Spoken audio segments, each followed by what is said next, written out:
¿Cómo les va? Bienvenidos a 30 minutos. Bueno, programa especial el día de hoy. Nos vamos a relajar un poco, vamos a salir un poco de la coyuntura y de lo habitual.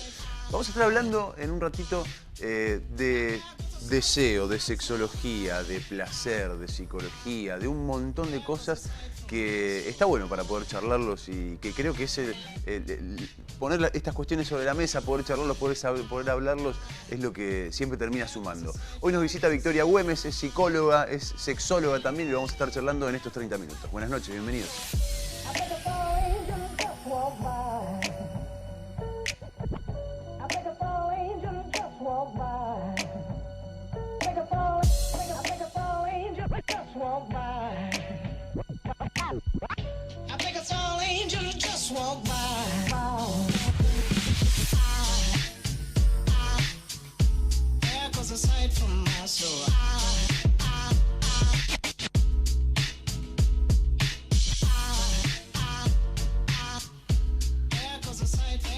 Victoria Güemes nos visita el día de hoy. ¿Cómo andás? Muy bien. Gracias por venir. Bueno, gracias a ustedes. Me encanta estar acá. Vos sos psicóloga. Exactamente, licenciada en psicología. Y después me especialicé en sexología.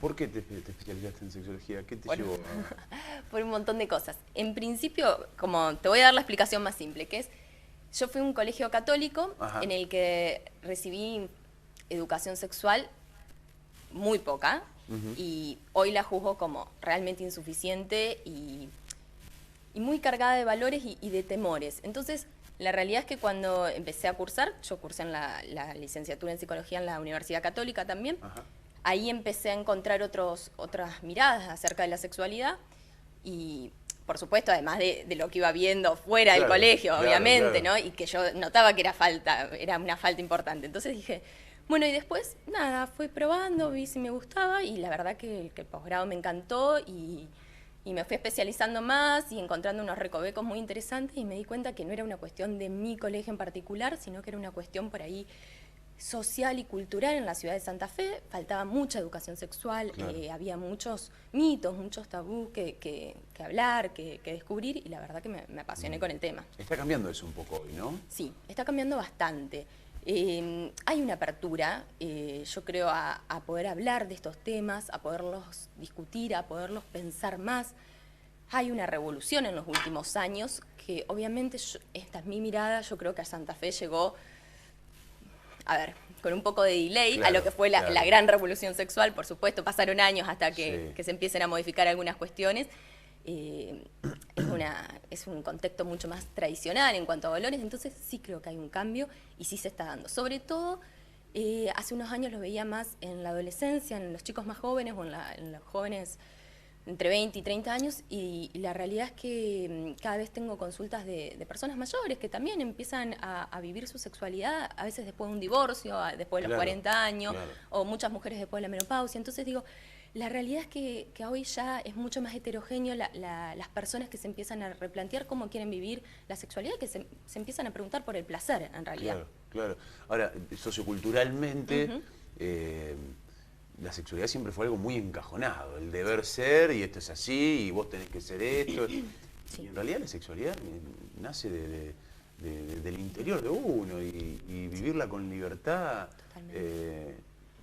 Además uno imagina, vos en la materia de la psicología, que influye en todos los aspectos de la vida cotidiana, ¿no? Sí, sobre todo si lo pensamos a la sexualidad más en términos de placer, digamos. Tomar el sexo no como actividad sexual o encuentro sexual o relación sexual únicamente, sino la sexualidad nos atraviesa, somos seres sexuados y sexuales. Entonces, de alguna manera, negar este aspecto tan importante es negar una parte de nosotros, o no hablar, o convertir esto en un mito o en un tabú, y mucho más que un mito, es un tabú en realidad, esto no se habla, entonces no hay contexto para pensarlo, no hay estructura para pensar esto, que además sucede. Entonces nos obliga todo el tiempo, o nos obligaron durante muchos años a desconectarnos de esto, bueno, porque está mal, o porque ni siquiera se habla, entonces ni siquiera tenemos un patrón para pensar, esto está bien o está mal. Entonces el control, obviamente, de los cuerpos y de las personas fue a partir de la sexualidad durante muchos años de la historia. ¿Cómo rompe con los mandatos culturales, con el deber ser, con ese encajonamiento cuando hablamos de sexualidad? Bueno, yo creo que está, en principio, para ser justa, primero debería haber un análisis macro, digamos. Tiene que haber cuestiones políticas, tiene que haber un cambio cultural muy importante, que hubo muchos años donde se trabajó para salir, para repensarse, para volver a hablar de estos temas, y también es un proceso individual. Más allá del análisis sociológico que se puede dar y que es súper rico, desde mi lugar trabajo más con procesos individuales o de pareja, donde realmente ocurre muchas veces ese salir de los mandatos después de realmente de sufrimientos, de expectativas muy reales acerca de la sexualidad, y también de volver a plantearse, bueno, ¿cómo quiero vivir? ¿Esto que estoy haciendo es placentero, no es placentero? ¿Esto que dicen que tiene que pasar a mí no me pasa? ¿Esto que me pasa parece no encajar con lo que me dicen que no tiene que pasar? Entonces, a partir de estos planteos es cuando, bueno, uno se anime por ahí a hacer una consulta o a replantearse, bueno, pará, los mandatos están muy bien, pero yo no encajo con los mandatos, los mandatos no encajan conmigo. Claro. ¿Crees en la monogamia? ¿Somos seres que estamos diseñados para estar con una persona y hasta ahí? Sí, no. Digamos, yo creo que no es una cuestión de fe, así que como creer, no sé si creo. Bien. Lo que creo es, o lo que pienso es que es algo que hay que replantear y que cada pareja debe replanteárselo y cada persona en realidad debe replanteárselo. Antes, por supuesto, hace unos 50 años atrás era impensado esto. De hecho, cuando no existía la ley de divorcio, en Argentina era hasta parte de un tabú. Claro. Digamos, pero sí creo que es importante este replanteo. Al igual que en otras áreas, digamos, no me quiero correr del tema, pero por ejemplo en la maternidad, hace unos 100 años no impensado que una mujer pueda pensarse como no madre. Entonces digo, hubo, a mi modo de verlo, creo que hubo mucho avance en esto, en que las mujeres, en la independencia, en el trabajo, en el empoderamiento de las mujeres, a repensar tanto la maternidad o la familia, y no se repensó tanto la pareja o las estructuras con las que se forman una pareja. Entonces vuelvo al tema de la monogamia. Digo, quizás pareciera que en los últimos años se está replanteando un poquito más esto, porque tiene que ver con un recorrido de replantear las estructuras de la familia y de la pareja. Entonces, sí creo que es posible, que hay muchas parejas que, digamos, personas que eligen una única pareja en su vida y lo encuentran como muy satisfactorio, pero creo que no es un modelo común y un formato para todas las personas. Y que ese es un replanteo individual que se tiene que dar. Un formato no es para todas las personas, así ¿es para los menos, crees? Creo que es para los que tienen determinados valores en los que pueden sostener estos vínculos monógamos. Y además, esta monogamia, si lo buscamos en un sentido más estricto, tiene que ver con la exclusividad toda la vida con una misma pareja. Que esto, bueno, no es real para muchísimas personas que han tenido otras parejas y que hoy pueden ser fieles dentro del contexto de una relación de pareja. Claro, y fieles, un acuerdo. Claro, como parte de un acuerdo, exactamente. No, creo que es imposible, por supuesto que no. Conozco y atiendo a parejas que son fieles con altísimos grados de satisfacción en su vínculo de pareja. Como también encuentro muchísimas parejas que por sostener esta estructura o este mandato o este ideal de fidelidad o de monogamia, se sacrifican y hay muchísimo más sufrimiento en otras áreas de la relación. Mirá. Entonces creo que, por eso digo, no es para todo el mundo y no todos deberíamos forzarnos a vivir con esa estructura. Claro. Ahora, ¿te toca es habitual o es quizá más común que antes que las parejas se liberen en este sentido? Es decir, hay parejas que tienen relaciones con otras personas, que tienen un acuerdo que a lo mejor está limitado a algunas cuestiones y a otras no, y que lo entienden como algo que también los hace crecer como pareja. Sí. Ocurre lento ese proceso, yo creo que por ahí lo esperamos más a través de los medios que lo que en la realidad se puede hacer efectivamente. Digo, muchas veces cuando me llega a mí la consulta, que también entendemos que el consultorio es limitado, digamos. Sí, pero uno imagina que algún problema ya hay, porque claro, si no llega. Pero digo, en mi mirada particular y muy limitada por ahí de la realidad, digo, sí hay parejas que se lo plantean, pero también veo mucha imposición en esto y mucha exigencia en cuanto, bueno, tenemos que abrir la pareja. Ok, bueno, ¿cuál es el límite entre abrir la pareja para un disfrute, para aumentar la satisfacción o por una cuestión de curiosidad? ¿Y cuál es el límite con la agresión o la violencia sexual específicamente? Entonces, muchas veces esta cuestión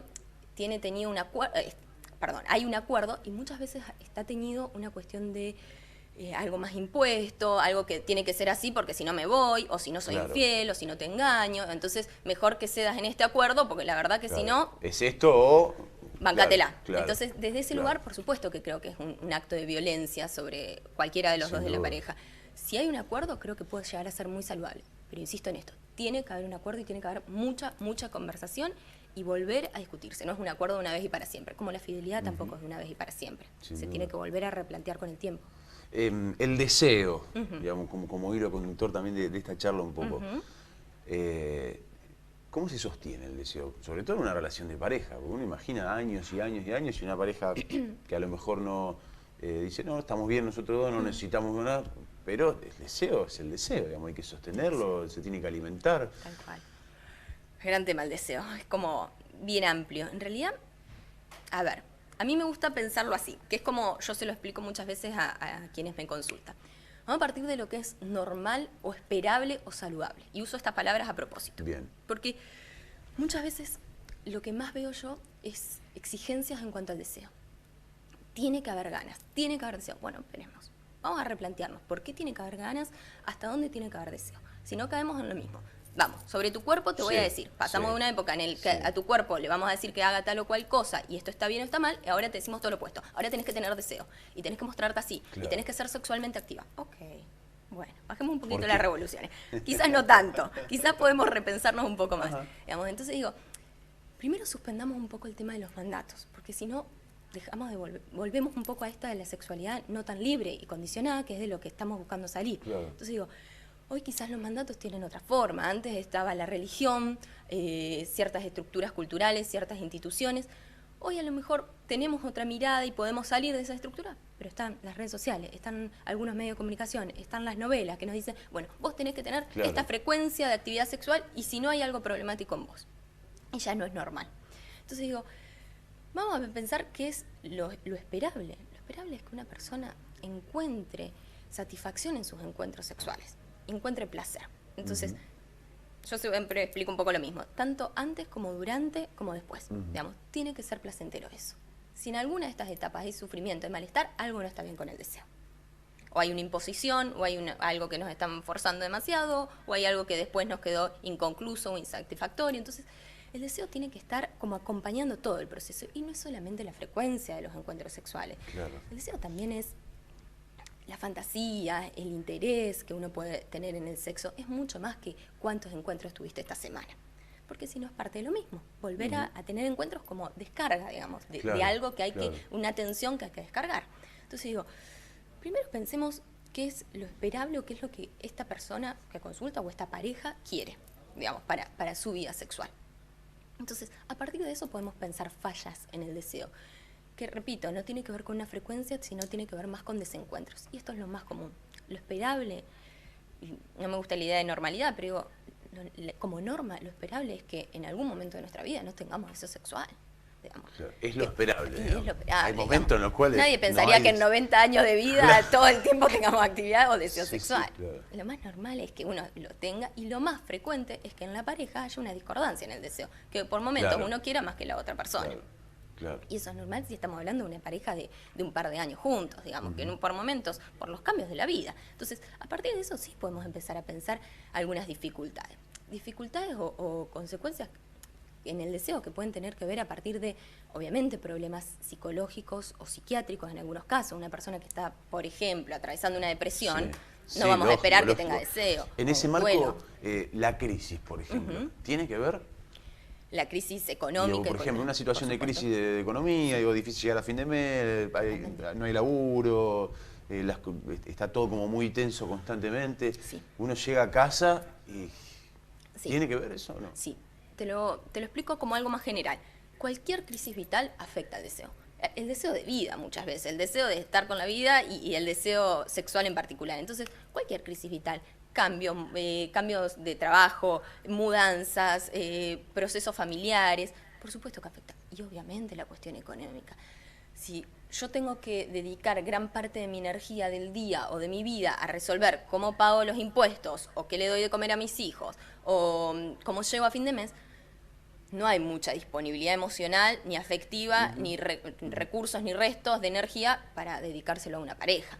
Y buscar que el deseo esté intacto en estas circunstancias, yo lo pienso como una agresión, digamos. Insistir en que el deseo tiene que estar igual, por más que no sepas qué vas a comer mañana, digamos, o si vas a comer o no. Entonces digo, eso no es saludable y lo más probable es que la crisis, el malestar, la incomodidad afecten. para un lado o para el otro. También hay muchísimas personas que frente a momentos de crisis la sexualidad es el cable a tierra, el escape, el momento placentero o el divertido. Bueno, claro, digamos, claro. que explote todo y hay sociedades más sexuales que otras. Sí. Uno tiene, por ejemplo, la imagen de Europa, digamos. Hay una liberación donde todo es mucho más relajado. O sea, ¿cómo somos acá? ¿Cómo somos? Es que Argentina es muy heterogénea. Yo te diría, es muy difícil. Pensemos, no tenemos que ir muy lejos. En la provincia de Santa Fe nos vamos un poco a Rosario y hay una liberación sexual completamente distinta. Hasta la ciudad de Santa Fe. Entonces, me encantaría poder hacer un análisis mundial, pero realmente no tenemos que irnos muy lejos para ver esto, digamos. En ciudades más grandes, por supuesto que encontramos cierta liberación en algunos aspectos, y en ciudades más chicas de la misma provincia, lo vemos en pueblos, claro, digamos, mucho donde... más conservadores en algunos casos. Por supuesto. Bueno, Santa Fe tiene eso, ¿no? Santa Fe, históricamente, de hecho está buena la comparación con Rosario. Santa Fe era el lugar de las familias patricias, de la iglesia, de las instituciones. Y Rosario era el lugar donde venían los inmigrantes, el arte, era... Ya en su concepción la ciudad de Rosario y la ciudad de Santa Fe tienen esa génesis absolutamente distinta una de otra. Yo lo sigo viendo, yo creo que la ciudad santafesina, en la ciudad de Santa Fe, es una sociedad muy conservadora. Sí. Imagino que también en el aspecto sexual tiene que ver esto, ¿no? Sí, por supuesto, todavía hay muchos mandatos, muchas exigencias, y es lo que te decía hace un ratito, digamos. Cuando hay algo que no se habla, aparecen también alguien a cubrir estos lugares. No es que las personas nos quedamos con la curiosidad o podemos sostener esta incertidumbre. Entonces, lo que empieza a pasar es que nos empezamos a buscar lugares. Antes estaban las instituciones, la religión para muchísimas personas, que hoy ya no está. Buscamos redes, amigos, conocidos, alguien que nos pueda explicar algo de cómo tenemos que vivir, que nos dé una estructura. Entonces, esta liberación fue muy positiva, digamos, bueno, está bien, salimos de ciertos patrones más tradicionales y más conservadores, pero quedamos un poco anómicos en todo esto. Entonces, de algún lado tenemos que encontrar cómo hacer, cómo funcionar sexualmente, y lo empezamos a buscar en muchos lados. Entonces, yo creo que ahí también aparecen estas exigencias de las que hablaba hace un ratito. ¿Y las redes? ¿Qué papel juegan las redes en la sexualidad?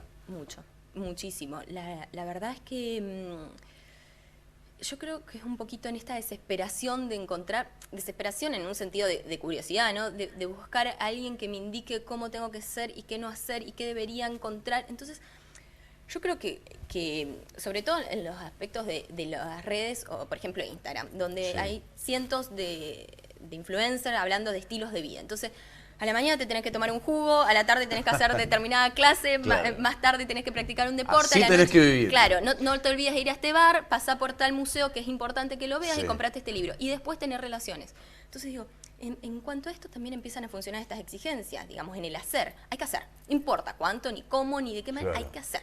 Digamos. Entonces en este hacer se pretende encontrar un equilibrio. Y obviamente esto es paradójico para la sexualidad. Donde hay deber, no hay placer. Y no es ya el deber de la iglesia, no tengas relaciones y tengas la prohibición. Hoy el deber está en tenés que hacer esto porque esto es lo que te mantiene en un estilo de vida aceptable y para tu momento de vida. Donde hay deber no hay placer. Donde hay deber no hay placer. O como regla muy general, pero es muy difícil. Entonces, cuando hay esta exigencia, bueno, hay que tener relaciones, hoy toca, hoy corresponde, hace 5 días que no tienen relaciones, ok, vamos, hay que cumplir con esta norma. Claro. Obviamente se anula el placer, el deber y la exigencia anula un desarrollo que es mucho más interno en el deseo. No es algo que muchas veces me consulta, bueno, ¿hay algo que pueda tomar? Primero, yo no soy médica, entonces no voy a dar nada para tomar. Digamos, como solucionarlo así. ¿Qué te consultan? ¿Si hay algo para tomar para despertar el deseo sexual? Claro, sí, alguna, no sé, claro. Claro, y la realidad es que no existe, porque el deseo es justamente lo más variable que tenemos las personas. Entonces, muchas veces, como te decía, hoy no existe esto, una pastilla para aumentar el deseo, existen las redes que te dicen cómo tenés que vivir. Digamos. Entonces, bueno, pará, si yo no tengo relaciones 2 veces al mes, entonces, ay no, esto está mal, y si tengo 2 a la semana, entonces entro en un parámetro por el cual me tengo que desangrar para poder cumplirlo, porque mi pareja no quiere. Y no es así. Y ahí entran los conflictos, por supuesto. Y no es así. Es la solución intentada fallida, digamos. Claro. Puede... ¿Sobre qué uno proyecta el placer? Porque me imagino que el placer tampoco es algo, hoy tengo placer, no. O hoy tengo deseo. No, uno tiene proyecciones del deseo. Sí. Muchas veces con una persona sí, con la otra no. Muchas veces, qué sé yo, digamos, tampoco hay límites en eso. Totalmente. ¿Cómo es ese mecanismo de la proyección del deseo? Bien. es bastante profundo, voy a intentar explicártelo de manera simple. Tiene que ver con, a ver, como te repito, como le explico a mis pacientes. El deseo el sexual es como cualquier otro deseo en nuestra vida, digamos. Hoy es un día bastante primaveral, podemos que nos levantemos y digamos, qué lindo día para salir a caminar o a correr, porque la verdad que el día me motiva, entonces mi deseo viene por algún estímulo externo en el cual yo dije, esto está bueno, me voy a activar, o puede ser un día fatal, digamos, o lo que otras personas consideran fatal porque llueve y no sé, y tengo que ir a trabajar en 2 horas o lo que sea. Igual así todo, hoy siento la necesidad interna, no sé por qué, de calzarme un par de zapatillas y salir a caminar a correr. Bien. Entonces digo, el deseo, como cualquier otra cosa de nuestra vida, puede surgir de un estímulo externo o de algo bastante interno. El deseo sexual pasa así. Entonces, hay cuestiones que una persona, obviamente, hay alguna cuestión erótica por la que nos genera interés, deseo, atractivo. Una pareja, si estamos en pareja, digamos, nos puede generar esto, pero también el deseo es algo que surge muy en el contacto con uno. Y esa es la gran falta que hoy tenemos que podemos revisar en cuanto al deseo. Muchas veces la falta de deseo tiene que ver con la desconexión emocional que uno siente. Con la desconexión, en esto que yo te decía, las exigencias y los mandatos, también en el hacer, digamos, no me puedo conectar con quién soy, con el ser, digamos, con lo que me pasa, con lo que siento. Entonces, la desconexión con el placer, a veces es el placer sexual, pero está desconectado la persona, o estamos todos a veces desconectados, del placer en cualquier actividad de nuestra vida, sea comer, sea salir a caminar si nos gusta salir a caminar, o escuchar música y quedarnos bañando 20 minutos abajo de la ducha, por placer nada más. Entonces digo, muchas veces la falta de deseo tiene que ver con esto, falta de placer en la rutina, digamos. Y también del encuentro o la falta de encuentro con el propio cuerpo, con las sensaciones placenteras, que a veces no tienen que ver únicamente con un encuentro sexual, sino con sensaciones agradables, no sé, recibir masaje, estar sentada arriba de la estufa un ratito, o abrigarse y mirar una película, digamos. Entonces muchas veces viene de ahí. Tengo que hacer un corte muy breve, pero quiero preguntarte, hay una novela nueva que está, yo no la vi, pero empecé a leer en todos lados, que rompe las estructuras de familia, de sexualidad, y todo. ¿La ubicás? Pequeña Victoria, ¿me decís? Exactamente. Listo. Bien, bien. Sí. Quiero charlemos de eso, a ver qué te parece. Hacemos un corte, no te vayas, hay más 30 minutos.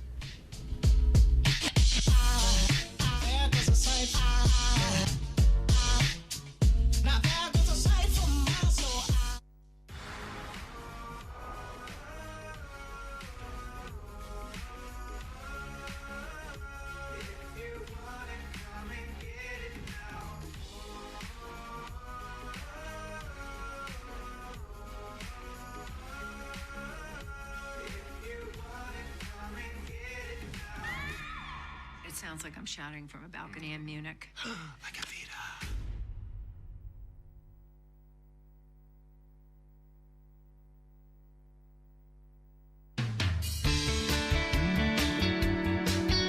Termina el día bien informado con noticias de tu ciudad. Los esperamos de lunes a viernes a las 20 en Veo Noticias, la segunda edición. Por Veo, contenido nuestro. Vos que sos comerciante, emprendedor, profesional o tenés un oficio, ¿qué recomendás para vender más? QR, claro. No pierdas la oportunidad de hacer crecer tu negocio. Solo tenés que pedir tu QR en bancosantafe.com.ar/cobrar con QR. Cámara de Diputados, Provincia de Santa Fe. El diálogo transforma.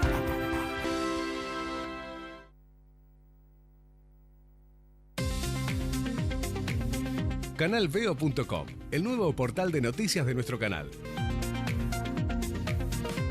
Nuestras noticias, estés donde estés. Entérate de la actualidad como solo Veo puede contártela. Tu provincia, tu ciudad, tu barrio y todo lo que realmente te interesa. Visítanos en canalveo.com y conectate con nuestras noticias.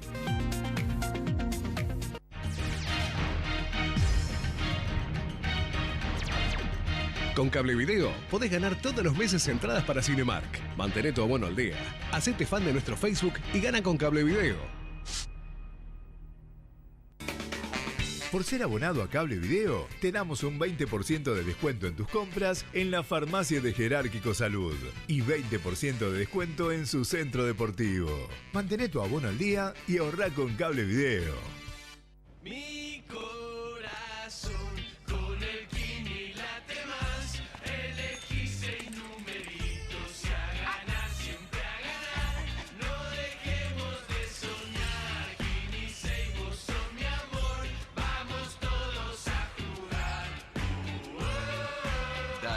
Prendete. Vos también hacete fanático al ritmo del Kini 6 y vení a festejar todas las semanas.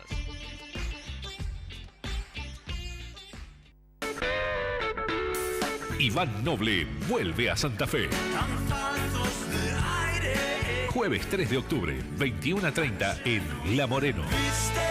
Iván Noble presenta su nuevo material discográfico, Mujer y Ego, con su banda completa en un show vibrante. Anticipadas en Cable Video, Marcial Candiotti y Balcarce y en harlem.com.ar.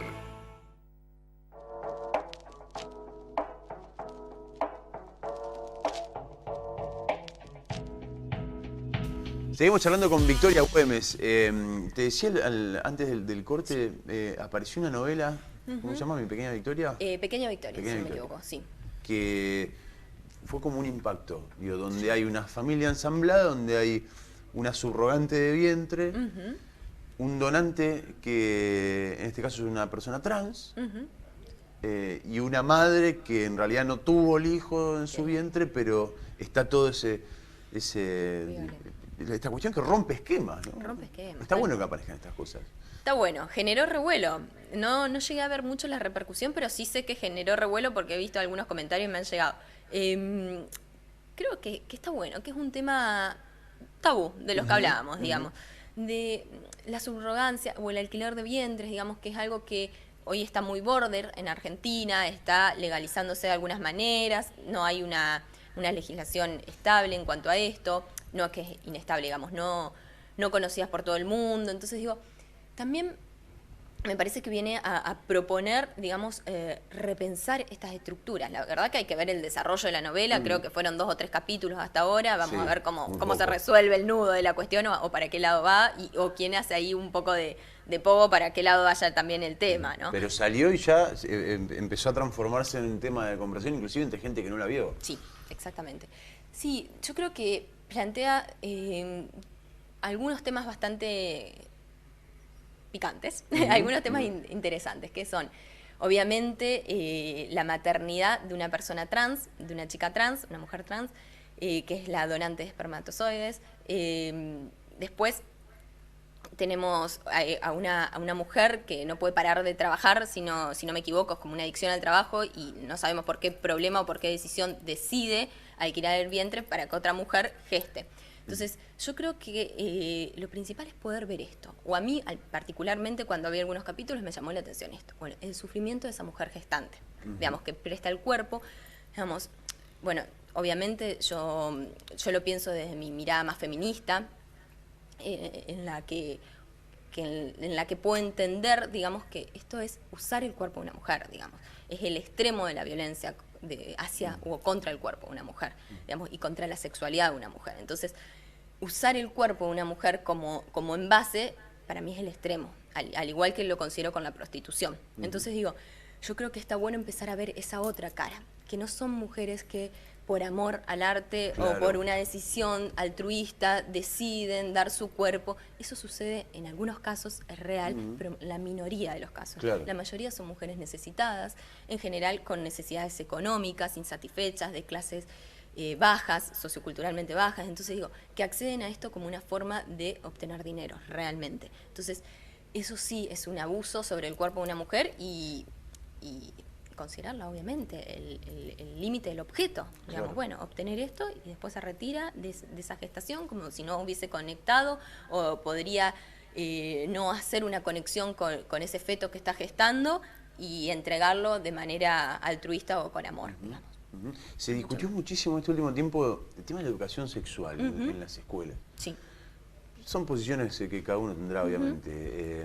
Yo te expreso muy brevemente la mía. Digamos, a mí me sorprendía mucho ver con mis hijos no.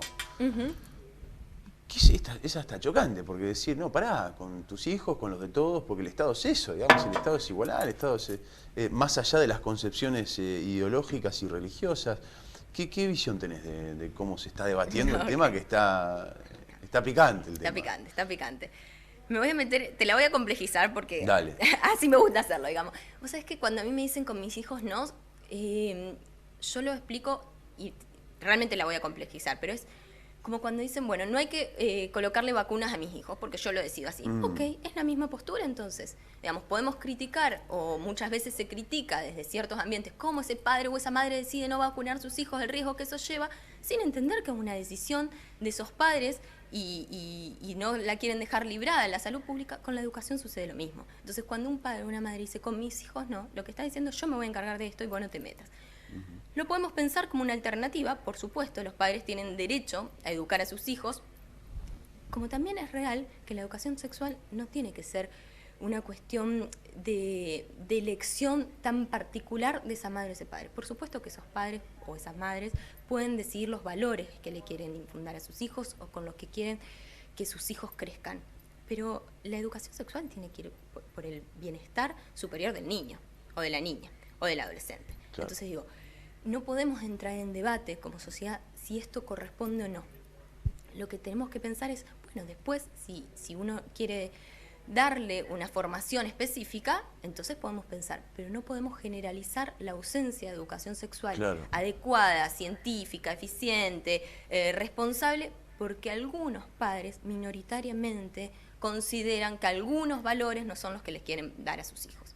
Valores que además, digamos, son muy personales, por supuesto, y que la educación sexual tiene una formación principalmente científica. Digamos, hay mucho trabajo detrás de lo que se da, y también hay mucho mito detrás de lo que se discute.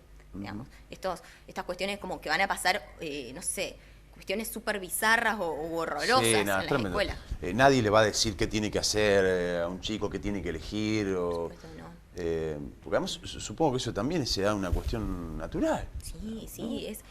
La educación es dar el contexto para que ese chico o esa chica aprenda, crezca, se encuentre con lo que hablamos hoy de deseo, que es un proceso mucho más interno. No se condiciona desde afuera. Por más que creamos y queramos que esto pase, es un proceso mucho más interno. Seguro. Entonces, la realidad es que los beneficios que ha logrado la educación sexual superan arduamente lo que puede traer a algún conflicto que en algún momento frente a inseguridades de algún docente se puedan haber generado, pero la realidad es que ha ayudado a muchísimos, y esto yo lo escucho en el consultorio, a muchos adolescentes, a muchos niños y niñas a descubrir situaciones de abuso, a encontrarse con una aceptación por parte de sus compañeras y compañeros a su orientación sexual. Entonces digo, el bienestar que genera o el malestar que ahorra la buena educación sexual no se compara con algún que otro valor muy particular. Vicky, gracias por venir, gusto tenerte, gusto de charlar con vos. Bueno, muchas gracias igualmente. Gracias por habernos acompañado, nos encontramos el próximo 30 minutos. Chau.